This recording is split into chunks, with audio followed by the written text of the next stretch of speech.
الحمد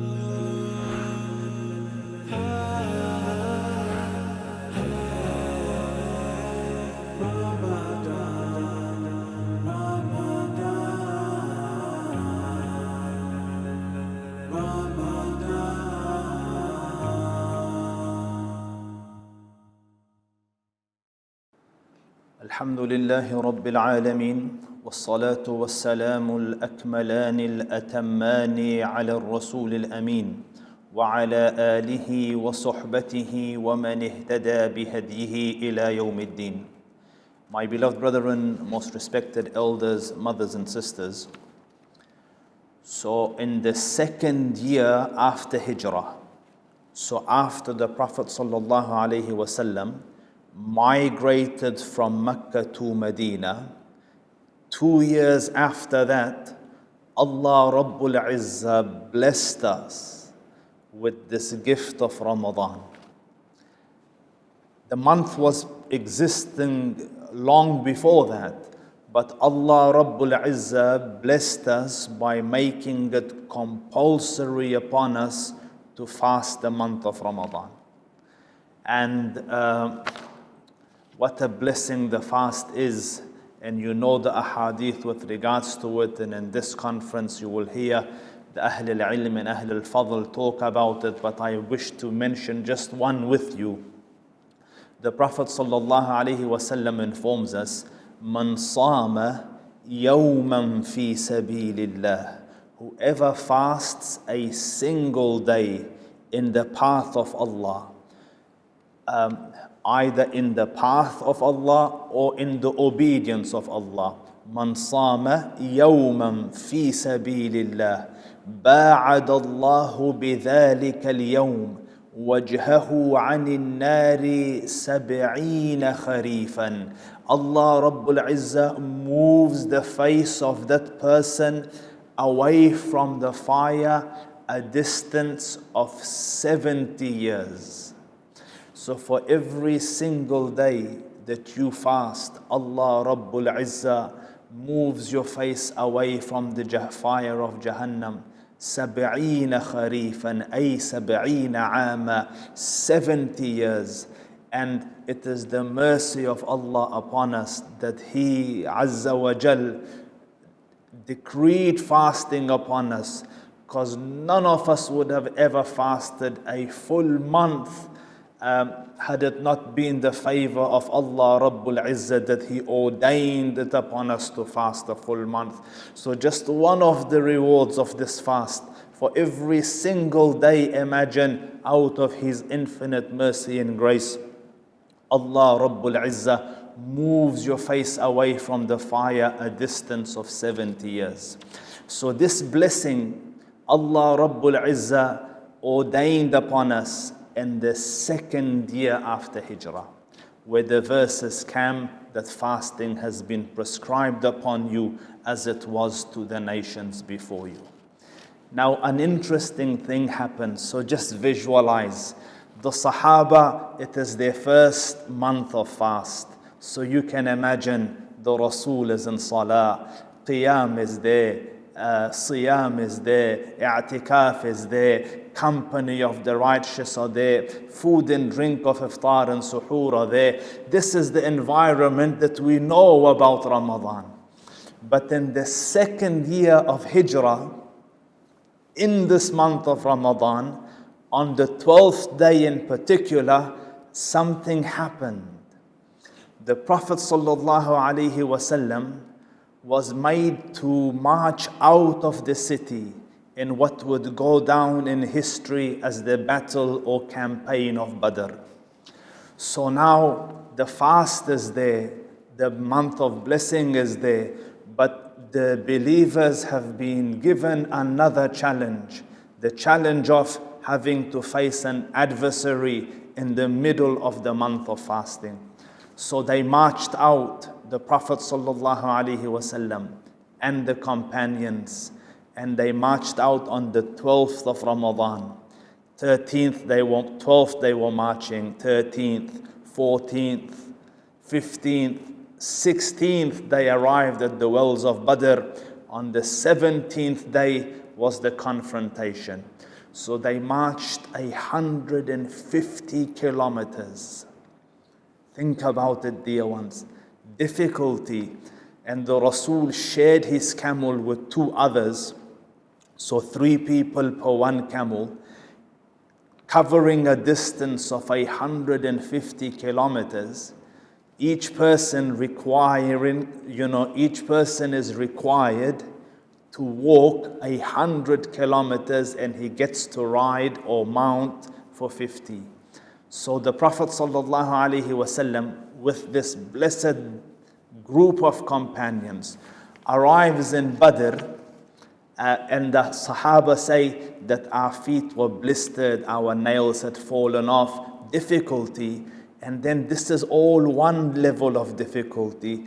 The next challenge is the worry, anxiety, stress of confrontation.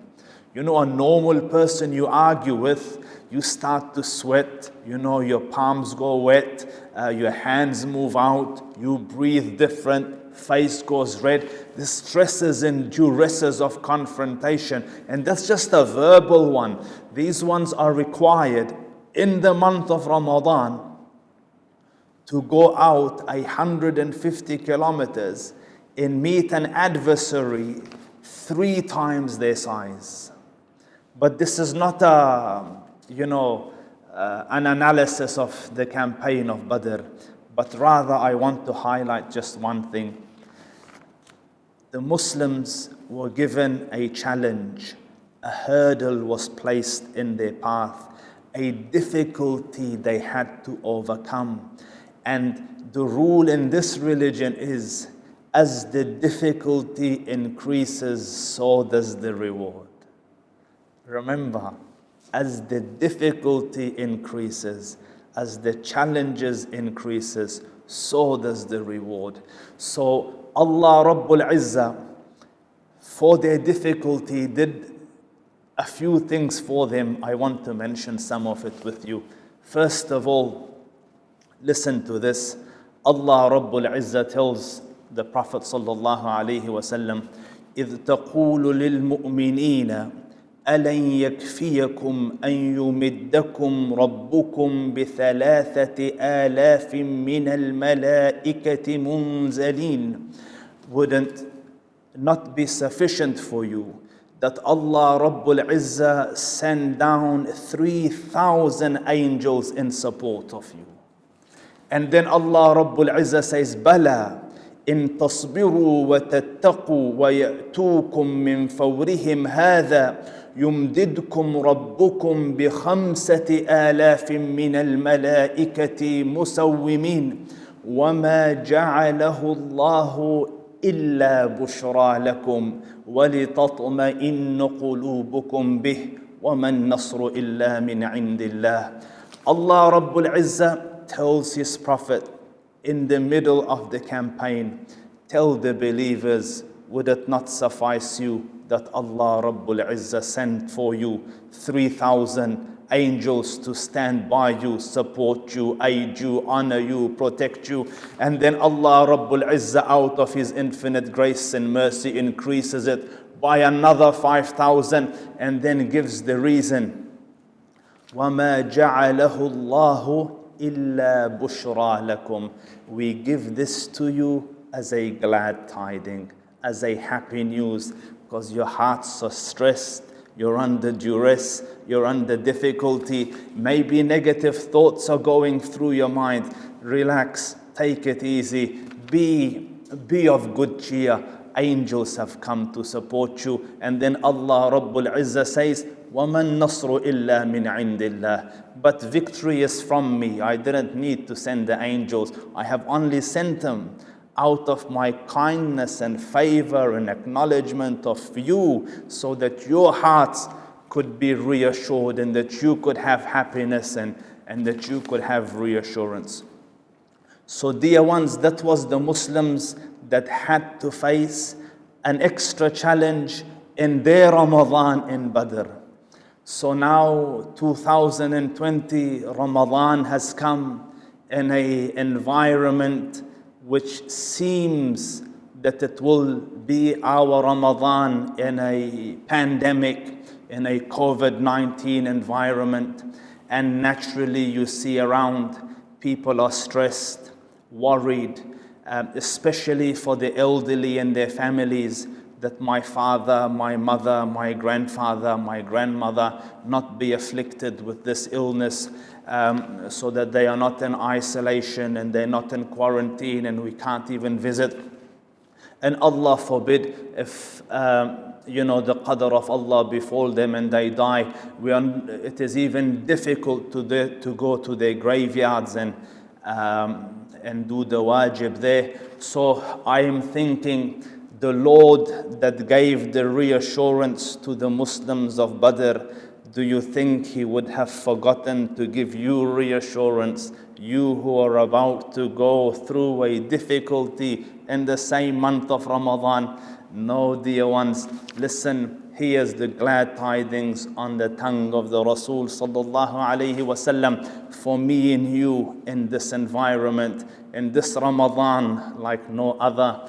Listen to the qawl of our mother Aisha radiyallahu tabaraka wa ta'ala anha. She says, سألت الرسول صلى الله عليه وسلم عن الطاعون. I asked the Prophet sallallahu alayhi wasallam with regards to pandemics. Pandemics in which excessive amount of people die. So the Prophet sallallahu alayhi wasallam informed her, أنه كان عذابا يبعثه الله تعالى على من يشاء. These pandemics, these occurrences of viruses and diseases which used to kill multitudes used to be a punishment that Allah Rabbul Izzah would punish whomsoever He chose. فَجَعَلَهُ اللَّهُ تَعَالَى رَحْمَةً لِلْمُؤْمِنِينَ. But for this nation, Allah Rabbul Izzah changed it to a mercy for you. Listen, dear ones, the glad tidings. There's questions being asked around. Is Allah angry? Is this a calamity? Is this Allah for me and you, for this nation, on the tongue of the Prophet sallallahu alaihi wasallam. And the hadith is in Bukhari, narrated by As-Siddiqatu bintu Siddiq, the beloved of the Prophet sallallahu alaihi wasallam, Ahmad Aisha. And on the tongue of the Prophet, Allah Rabbul Izzah informs us that this is a mercy to the believers. And the Prophet sallallahu alaihi wasallam tells us how it becomes a mercy. Listen carefully. فَلَيْسَ مِنْ عَبْدٍ يَقَعُ فِي الطَّاعُونِ.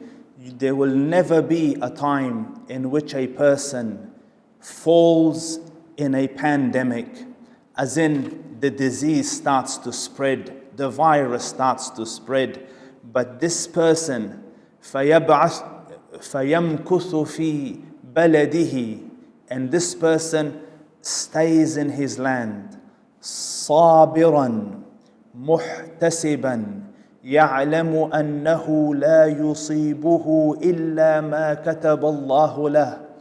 Look at the conditions. Number one, he stays put.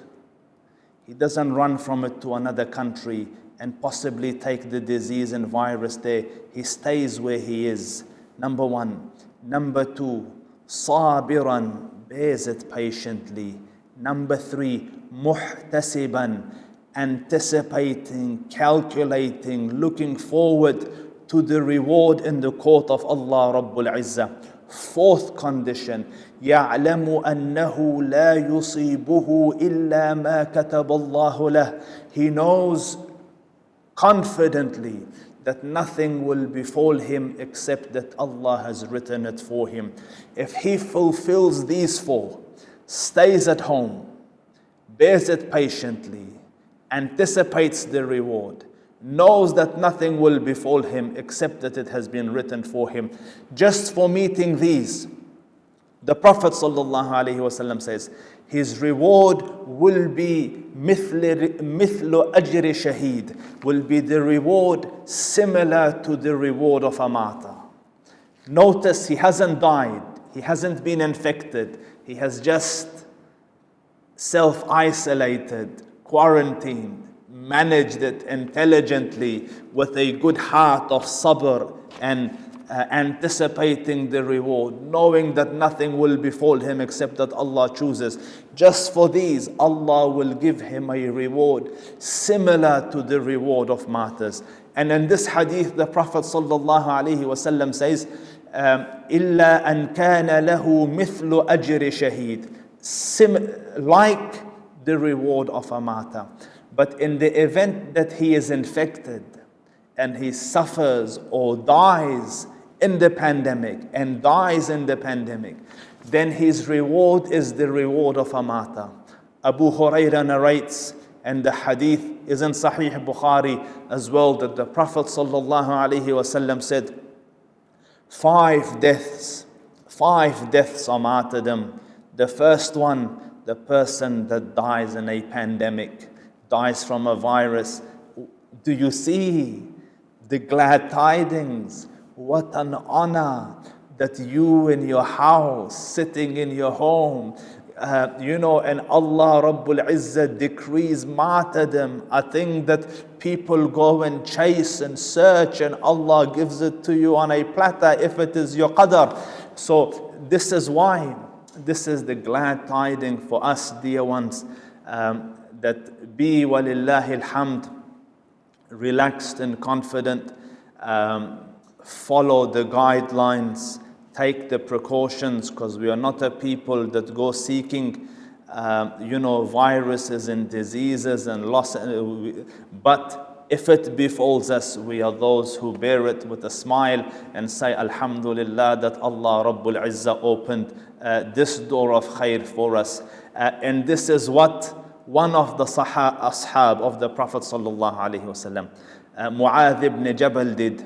He came out to the people, and standing in front of them, he said, this is a mercy of your Lord, the dua of your Prophet, and what has taken the righteous before us. O Allah, I ask you, don't deprive Mu'adh and his family from this. So walking off the pulpit, Allah Rabbul Izzah infected him with the virus, consistent with his dua, and by the time he reached his home, he looked ailing. So his son told him, read a verse to him indicating, stand firm, my father. So this wonderful Sahabi responded, Satajiduni insha'Allah min as-sabirin. You will find me, Allah willing, of those who will bear it patiently. May Allah Rabbul Izzah protect us from the ills of this virus, and may Allah Rabbul Izzah fill our hearts with the glad tidings that we will receive and reap from our Ramadan,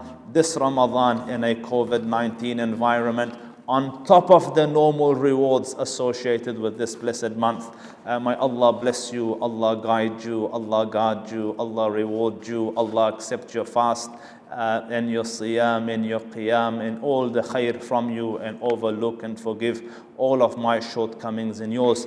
فَقُلْتُ مَا قُلْتُ إِن تَكُ حَسَنَةً فَمِنَ اللَّهِ وَإِن تَكُ سَيِّئَةً فَمِن نَفْسِي وَشَيْطَانٍ. وَالسَّلَامُ عَلَيْكُمْ وَرَحْمَةُ اللَّهِ وَبَرَكَاتُهُ.